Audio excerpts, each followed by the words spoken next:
Nós já passamos pelo louco, né? Esse foi nosso primeiro estudo. Passamos pelo mago também, o arcano 1, a sacerdotisa, a imperatriz, o imperador, e hoje chegamos no hierofante ou o papa. Vou fazer só um breve comentário antes de iniciar aqui sobre o significado da palavra hierofante, né? No caso das cartas apresentadas, com exceção da última, hierofante é sinônimo de papa, ou mestre, ou guia espiritual, qualquer coisa desse sentido. É aquele que é pontífice, né? Ponte viva, que liga o humano ao divino. O papa é aquele que representa a vontade de Deus, é um intermediário, né, entre Deus e os fiéis. E essa carta, ela tem muito a ver com religião. Eu vejo essa carta, nesse momento, como um lembrete para a gente evitar o descarte das religiões tradicionais após a gente adquirir algum conhecimento. Quem estuda, né, deveria passar a admirar as religiões tradicionais e não descartá-las. Eu vejo a fé dividida em três tipos: fé porque alguém me contou, fé por experiência direta e fé por conhecimento puro. Minha visão. A fé porque alguém me contou seria aquela que você lê ou ouve e como exemplo eu tenho livros sagrados. Ninguém presenciou os feitos dos grandes mestres, mas acredita neles e nos ensinamentos. Essa é a fé porque alguém lhe contou. Tem a fé por experiência direta, você viu ou experienciou aquilo, aquela coisa, e por isso acredita nela. Como exemplo, uso de aparelho celular, ou teleconferência, videoconferência nesse momento. Nós usamos, pois temos experiência que funciona. Nós utilizamos isso com esperança barra certeza, né, de que vai dar certo. Mas se pede para explicar, poucas são as pessoas que saberão falar de fato o que acontece.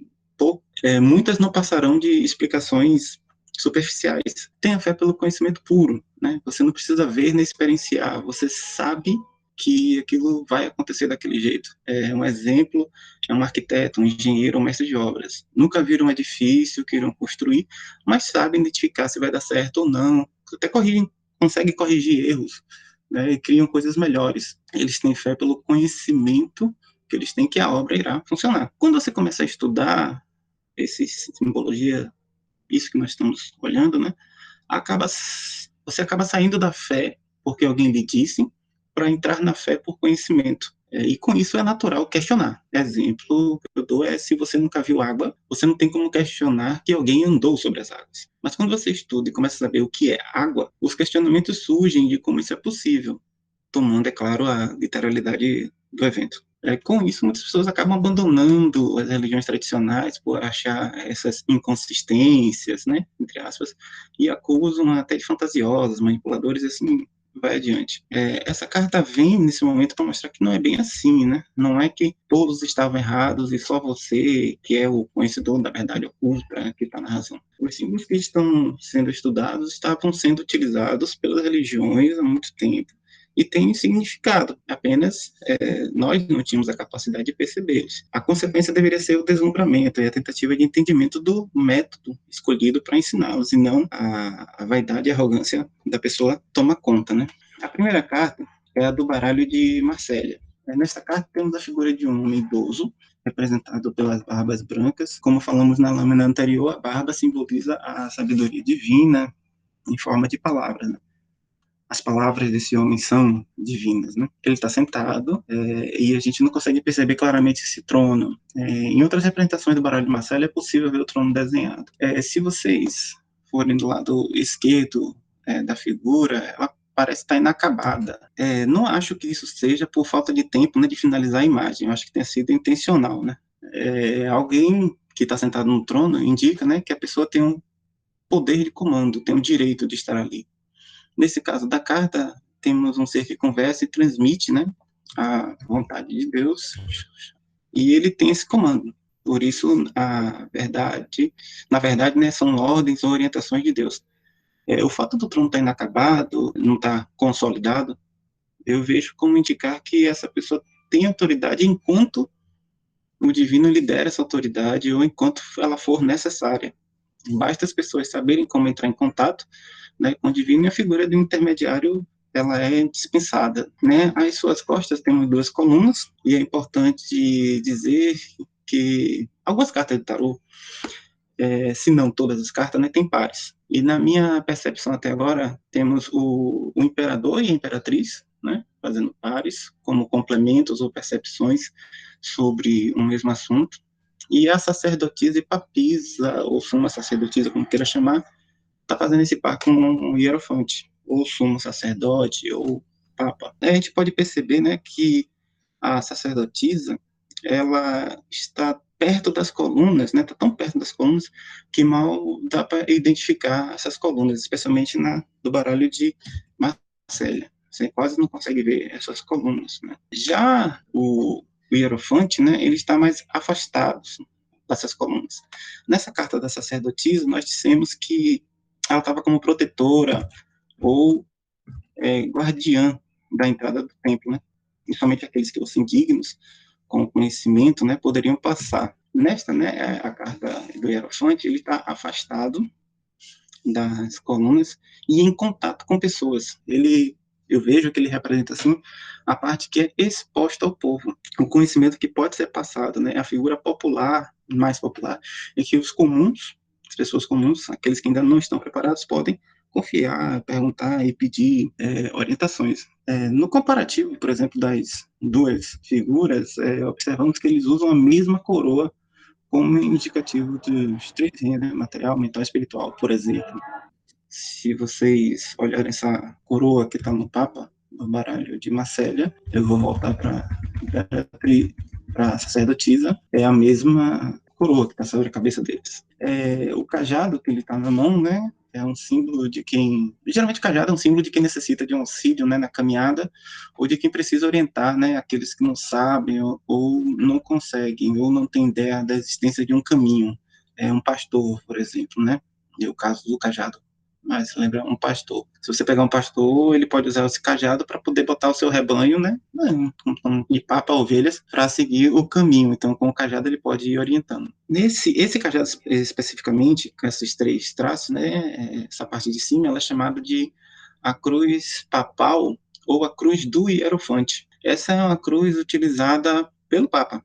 No canto direito inferior, né, eu botei a imagem do Papa João Paulo II segurando, né, a cruz a cruz do hierofante, ou como é chamado esse cajado, o próprio cajado é hierofante, né?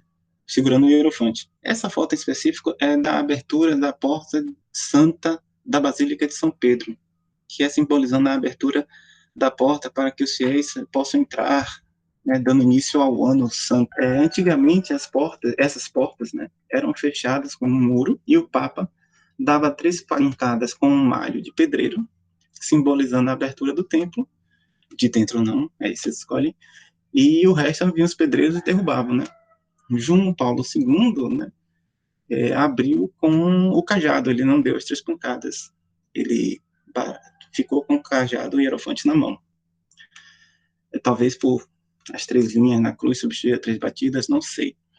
Tem, quem quiser ver um pouquinho mais de detalhes aí, tem um vídeo no YouTube aí que os padres contam um pouquinho mais de detalhes essa história, eu posso depois passar o link, né? Por ter 3 traços, né, ou camadas, né, ela pode representar qualquer trilha que você quiser, né? Assim como obrigações do Papa, ofícios de Cristo como sacerdote, rei, profeta, a trilha que você acha melhor. Geralmente o catolicismo usa essas ofícios de Cristo ou as obrigações do Papa, né? A figura, né, da carta, ela usa uma luva, né, para segurar no cajado.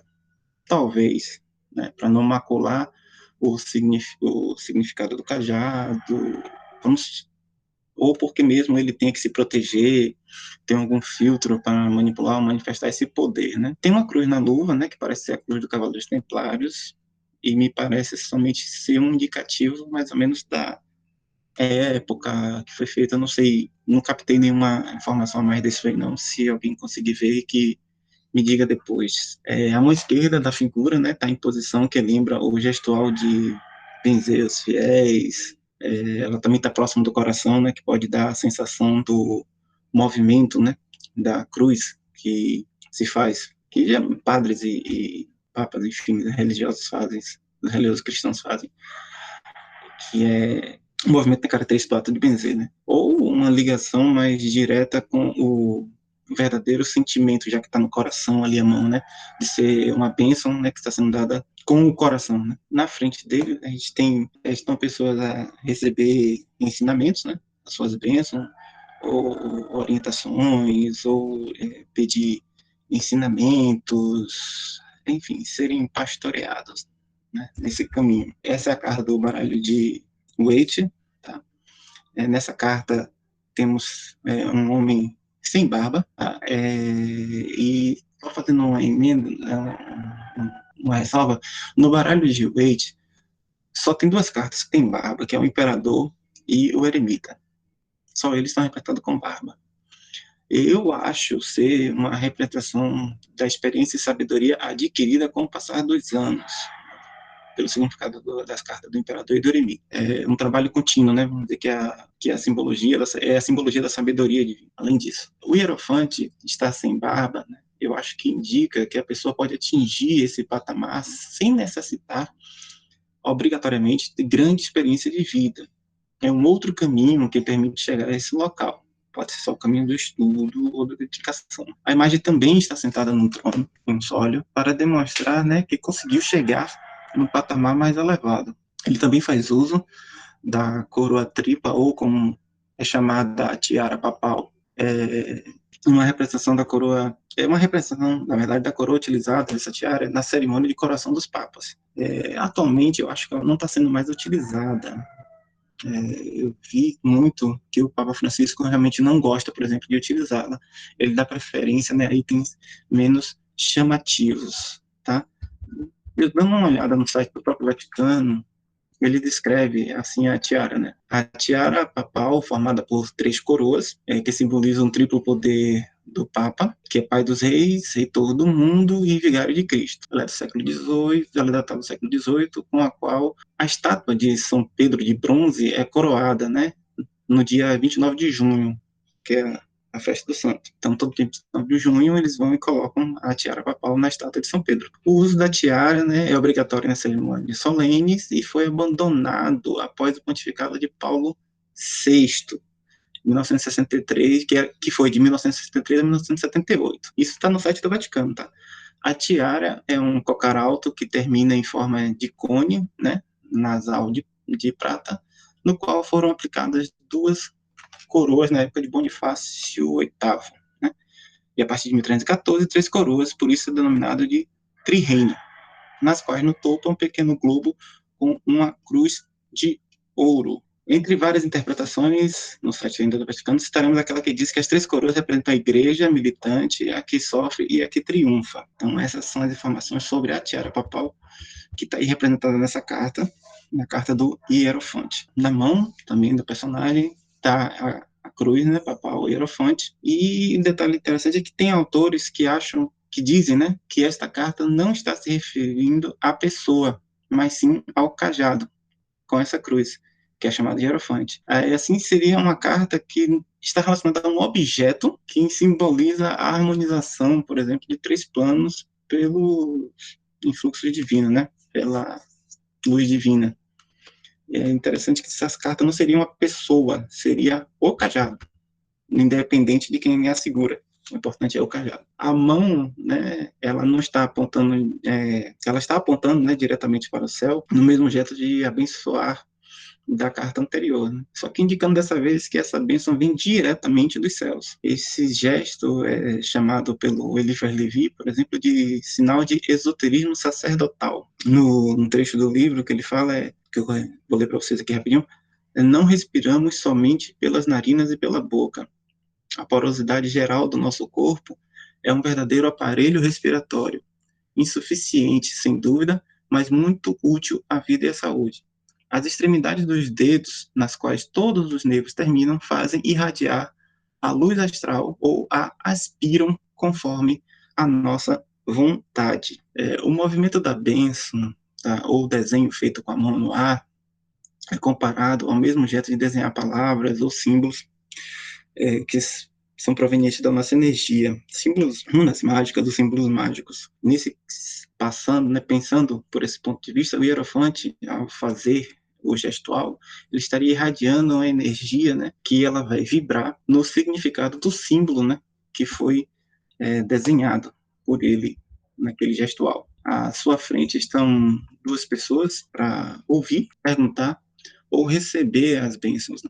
Se vocês notarem, assim como na outra carta, que não são quaisquer pessoas, né? O corte de cabelo lembra muito monges e membros do clero, né? Essa tonsura, que é o nome dado a esse gestual de cortar o cabelo assim, era dada quando se ingressava, né, na vida religiosa. E com o tempo foi sendo um ritual, um indicativo de alguém que se dedica à vida santa e já possui um certo nível, né, uma certa posição. Assim sendo, né, como na carta anterior, né, diante do hierofante não estão pessoas quaisquer, né, e sim súditos, aqueles que se dedicam à obra divina. Esse corte lembra o posicionamento também do chakra coronário, né, pela qual a energia, né, a influência divina entra. Alguns acreditam até que essa região não pode ser tocada, né, nem pode existir nada impedindo essa passagem, nem mesmo o cabelo.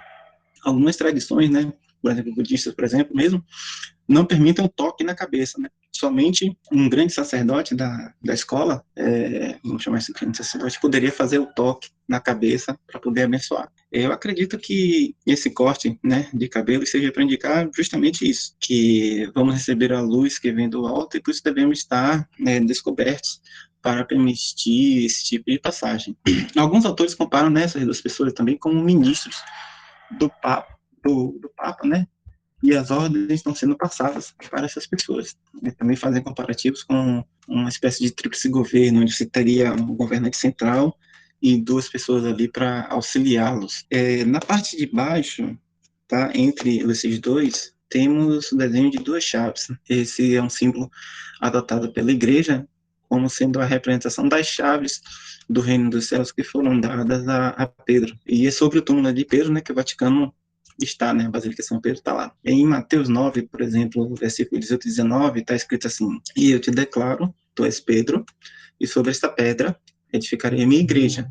As portas do inferno não prevalecerão contra ela. Eu te darei as chaves do reino do céu. Tudo que ligares na terra será ligado nos céus, e tudo que desligares na terra será desligado nos céus. Dessa forma, Pedro tornou-se uma ponte, né, um elo de ligação da terra com os céus, né, um pontífice.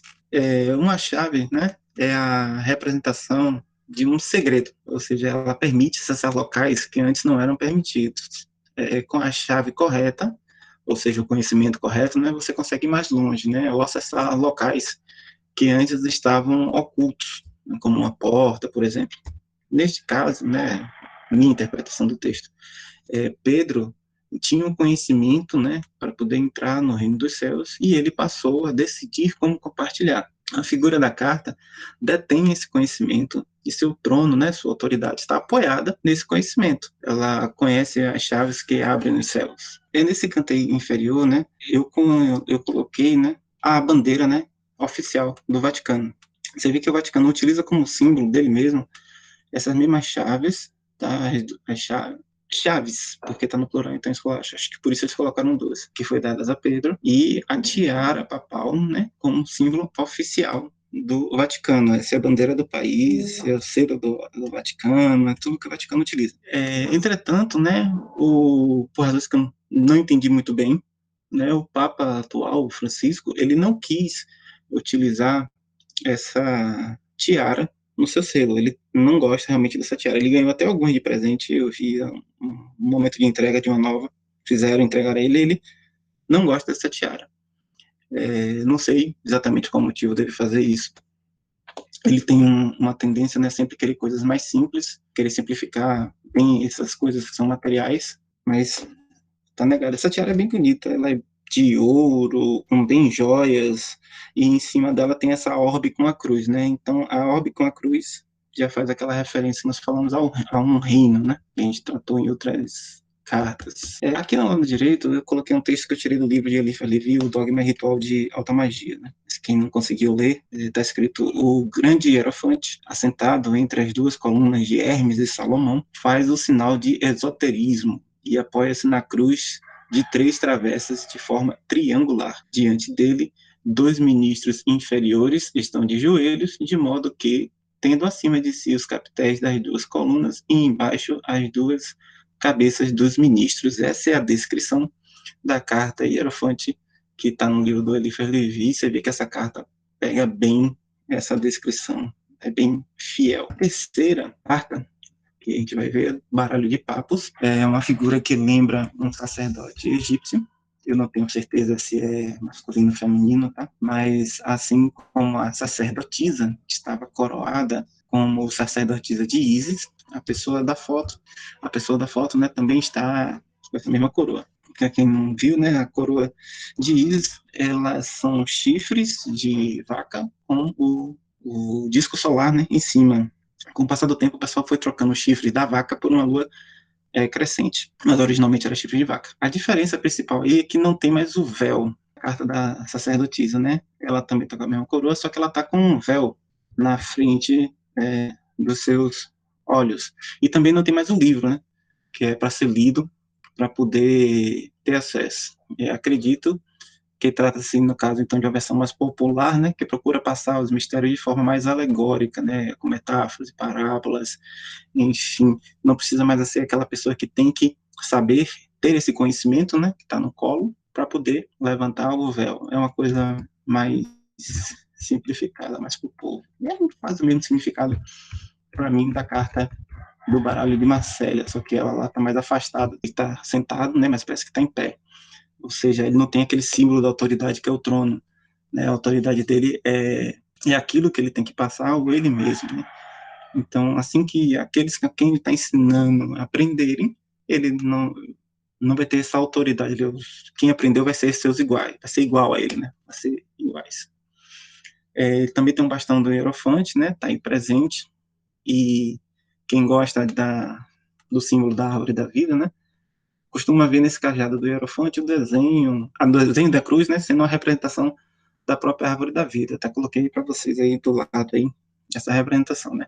O sacerdote, no caso, segura a árvore, né, que toca o chão pela Sefira do mundo, e é a conexão dele com o divino. A chave, né, seria a árvore da vida, né? E aí, se você fizer uma análise dessa árvore da vida, dos caminhos, né, que estão aí, tem uma sequência, né? Se você subir o caminho do meio ali. Eu desenhei isso aí no Paint, está mal feito mesmo, mas só para vocês poderem ter uma noção, tá? Então vamos pegar o traço do meio, tá? Pelo lado esquerdo, que é o caminho que o Crowley colocou para as cartas do tarô, né? Você sairia da Sefira básica, o mundo, né? A mais baixa, passaria pelo caminho do mundo, né? Depois da temperança e da sacerdotisa para poder chegar na coroa, né? Então vamos lá. Pensando dessa forma, você está no mundo, você consegue a justa medida das coisas, uma temperança, um equilíbrio, né? No que você faz, a temperança, e aí você vai dar de frente com a sacerdotisa, e essa sua temperança, esse equilíbrio que você conseguiu no mundo é o suficiente para você poder adquirir aquele conhecimento, ler aquele livro que ela está segurando, e ter acesso aos véus de Ísis, né? No lado direito, você tem os caminhos que Eliphas Levi, né, colocou. Então também ele passa pelo caminho do mundo, o próximo caminho é o diabo, depois ele passa pela imperatriz para chegar na coroa. É uma análise bem rápida disso aí. Você pode achar que você está no mundo, né, você passa pela todas as atribulações, as dificuldades, todas as provações, tudo que ele é colocado de difícil, as provações, as tentações, que é o diabo em si, e aí você chega na imperatriz, que seria aquela organização, aquela harmonização, né, que a gente colocou. Então, quando você consegue organizar todas essas atribulações, dificuldades, desafios, etc., você conseguiria chegar até a coroa, né? É como se fosse, por exemplo, você não destruiu seus vícios, não destruiu a dificuldade, não destruiu o diabo. Você os aprisionou, você colocou em um local onde você consegue controlá-los. E aí você organiza a sua vida e chega na parte superior, que é a coroa, que é a parte divina, que é de onde tudo emana, né? E aí você olhando o lado esquerdo, que é o lado do Crowley, você vê que você tem que passar por alguns patamares, né? A torre, a gente ainda vai falar sobre ela, mas seria algo relacionado com a própria criação, né? Com a própria vida, como você destruir até seus próprios conceitos. A força, que na verdade a gente ainda vai falar, mas seria você a força correta não é a força física, né, mas a força do intelecto, a força do amor, você tem que passar por isso. E a imperatriz, que é uma nova vida, um novo nascimento na visão do Crowley. Aí você tem o lado direito, na visão do Eliphas, né, você tem a estrela, que a gente ainda vai passar por ela, que é a luz divina, né, que vem o eremita, que é você se olhar para dentro, né, olhar para o seu interior, se isolar, quem ainda vai passar por ele, e vem o imperador, que é essa conquista, né, de novos mundos, novos territórios, novos planos, e aí sim você consegue chegar na coroa. Isso para quem é super fã desse símbolo da árvore da vida e consegue vê-lo nessa cruz hierofante. A mão desse hierofante está abençoando os que estão à sua frente, como que se estivesse transmitindo algo, né?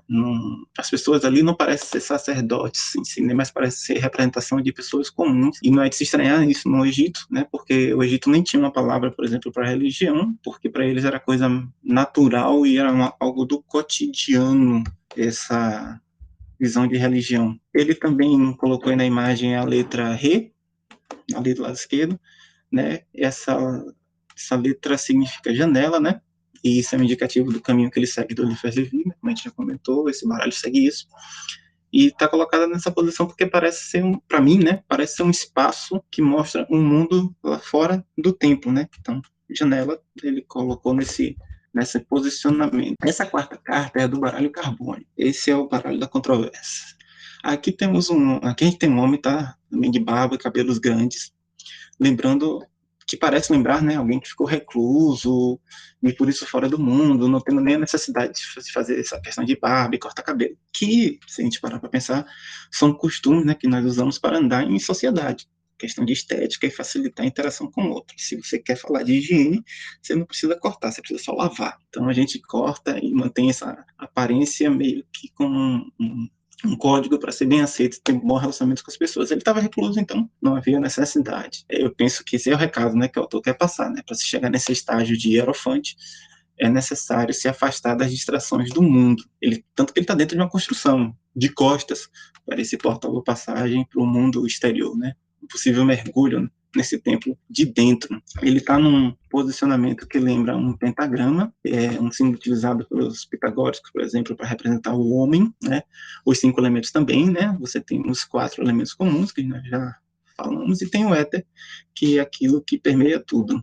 Cada membro do corpo dele é uma ponta dessa estrela, porém a cabeça ela não está exposta, como eu falei nas outras, né, para receber as influências de luz divina, né, para receber essa luz que vem do alto. Ela está coberta, ela está protegida, né, impedindo desse modo a entrada. Por ser um chapéu de ponta, né, tá ali, talvez esteja potencializando a saída da energia do corpo desse homem. Eu não sei se vocês lembram lá do princípio elétrico das pontas, que eu comentei quando falei lá da espada no mago, né? Por isso que nossas antenas são pontudas e tudo, porque há uma concentração mais forte. A gente temos uns e tudo, há uma concentração mais forte de elétrons ali, então há um facilidade para campos magnéticos, campos elétricos e tudo. Então pode só ser que esse chapéu pontudo seja para potencializar isso, ou só para compor mesmo a estrela, ou alguma outra coisa que eu não sei. Quem souber, por favor, diga. No céu acima dele, acima da cabeça dele, né, temos uma constelação que faz a imagem de um pentagrama também, ou de um pentágono, depende de como você fazer a ligação aí das estrelas. Ele pode estar espelhando aquilo que existe no céu, ou, sendo bem pretensioso, ele pode estar influenciando, né, as estrelas. A lua de quarto crescente, né, que está em cima, que comentei com vocês que quando representada, ela geralmente aponta para o lado que se deve crescer. Neste caso, como ela está voltada para cima, é para crescer para um nível mais alto, a expansão da consciência, a elevação do ser. Voltada para baixo é para descer até o interior, esquerda e direita, o lado emocional, o lado da razão, né? No peito, né, dele está o selo de Salomão. E aí eu fiz questão de frisar isso aí porque existe diferença de representação entre a estrela de Davi e o selo de Salomão. Tá aí até do lado direito. A estrela de Davi é plana e geralmente vem associado a uma união, a forças que se juntam e não se separam mais, né? Um exemplo disso, por se tratar de um triângulo para cima e um triângulo para baixo, o fogo e a água. Ao juntá-los, eles se anulam e geram uma outra coisa. Já o selo de Salomão é um caminho entrelaçado. São 2 figuras unidas que geram uma terceira, mas sem deixar de ser, né? Assim perder a essência delas, né? E o selo de Salomão é uma figura muito legal porque ela junta vários princípios do hermetismo, né? Por exemplo, o princípio da correspondência, né? O que está em cima é como o que está embaixo, o que está embaixo é como o que está em cima, porque você tem o mesmo um triângulo voltado para cima e tem um triângulo voltado para baixo. Eles não são iguais, mas são semelhantes. O princípio da polaridade, que tudo é duplo, tudo tem dois polos, tudo tem seu oposto, né? O igual e o desigual são a mesma coisa, os extremos se tocam. Porque se você pegar, por exemplo, a representação que está no peito da carta, você pegar, por exemplo, a representação do zoom desse selo de Salomão que está aí no peito, você vai ver que uma está pintada de preto, uma está pintada tentando representar que está pintada de branco, né? Ou seja, são polos, né, opostos. Aí você pode chamar de bem e mal, de positivo e negativo. Como a gente está falando do Caibalion, né, esse texto eu tirei do Caibalion, desses princípios do hermetismo, eu vou falar de positivo e negativo. Então você tem o positivo e o negativo, dizendo que tudo tem dois polos, tudo tem seu oposto, né? O igual e o desigual são a mesma coisa, nesse caso representado por triângulos, que eles se tocam. Esse é um princípio. Tem também o princípio do gênero, que é o gênero está em tudo, tudo tem seus princípios masculino e feminino. O gênero manifesta-se em todos os planos da criação. Por exemplo, você tem essa imagem aí. Eles se juntam e formam um terceiro símbolo, mas em nenhum momento eles perderam a simbologia, né, sua essência. Então, se um triângulo é masculino e um triângulo é feminino, você ainda consegue claramente distinguir o masculino, claramente distinguir o feminino, e eles formaram o selo de Salomão. Ninguém mudou para isso. Na estrela de Davi, não. Você tem uma junção, uma emenda, uma mistura mais tendendo à homogeneidade. E se você, por exemplo, vai caminhando pelo símbolo da estrela de Davi, chega um momento que você tem que escolher esquerda, direita, frente. Tem sempre três caminhos, porque já se misturou, já não se volta mais ao que era antes. No selo de Salomão, não, apesar de estarem entrelaçados, você consegue caminhar só pelo caminho do branco, só pelo caminho do preto, só pelo caminho do fogo, só pelo caminho da água, sem misturá-los, tá? Então, eu quis fazer essa ressalva aí, porque muitas vezes você vê representações e vê explicações de que Estrela de Davi e Selo de Salomão é a mesma coisa. Não são a mesma coisa, são simbologias diferentes, desenhos diferentes e podem tirar significados diferentes delas. As mãos desse sujeito, né, está fazendo gestos diferentes, né? A esquerda de quem olha, né, com o esoterismo, está fazendo o símbolo, né, do esoterismo sacerdotal, e a outra me parece estar com o punho fechado. Eu não identifiquei se é uma figa, se está só com o punho fechado, se é algum outro gesto que está fazendo, né? Mas se você analisar essa figura como um todo, ele lembra muito a realização de um ato de magia cerimonial, né, onde você tem que levar símbolos, desenhar, utilizar de utensílios para poder ajudar a potencializar ou canalizar, né, as energias de quem está fazendo essa cerimônia. Não tem pessoas, tá, nessa imagem, que procuram para receber orientações ou buscar ensinamentos como nos outros, não. Esse hierofante daí, ele está mais voltado ao sentido de praticante de magia, talvez seja mais voltado até para aquele sentido de quem atingiu um certo nível, que está buscando atingir um certo nível, né, está sempre buscando ser um iluminado, né, vamos brincar assim. No chão, tá, é possível perceber que tem um pentagrama com uma ponta voltada para baixo, né, uma posição invertida, que a pessoa da lâmina, por exemplo, está fazendo. Quando a gente tem esse pentagrama voltado para baixo, ele está indicando um movimento de descida para a matéria, né? Um movimento do divino descer à matéria. Quando ele está voltado para cima, tá? Ele está sendo um movimento de ascensão, é o retorno dessa energia divina ou do próprio divino à casa do Pai, né?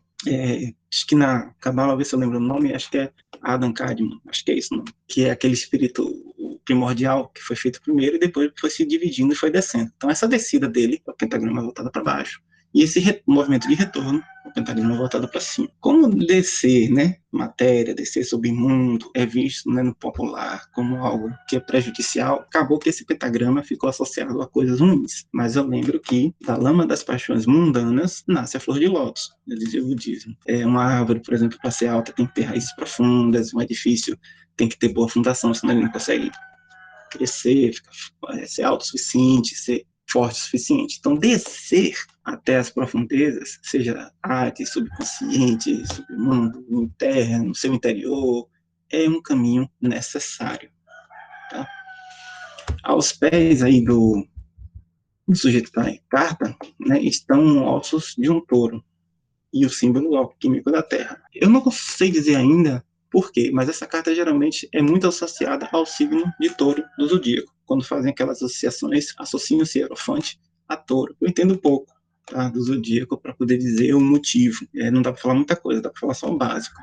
Que o Touro é o signo da Terra, beleza. Porque o Touro tem 4 patas e dá estabilidade, beleza. Mas por que é associado à carta? Ainda não sei dizer. Sinto muito. Se quem souber aí, nos ajude aí. Mas isso é um crânio, tá? Então é algo morto. E talvez, né, queira simbolizar o desprendimento da carne, né, a libertação do espírito, para fazer essa junção que está acontecendo no selo de Salomão e atingir as estrelas que estão lá em cima. Seriam se desprender dos ossos, né? O símbolo do enxofre está no meio ali do selo de Salomão, que está no peito dele, né, no centro da figura humana. E como a gente já falou, o enxofre, né, representa a alma, né, o espírito, a energia, né, a consciência daquele que continua. Então, eu acho, sim, que reforça, né, que esse crânio estaria simbolizando esse desprendimento da matéria. Deveria ter aí, por causa das outras cartas, o Val desenhado, só que eu não encontrei. Deve ter em algum lugar desenhado aí o Val, e eu não encontrei, que teria símbolo de, um significado de prego, se não estou enganado. Prego, para ligar as coisas.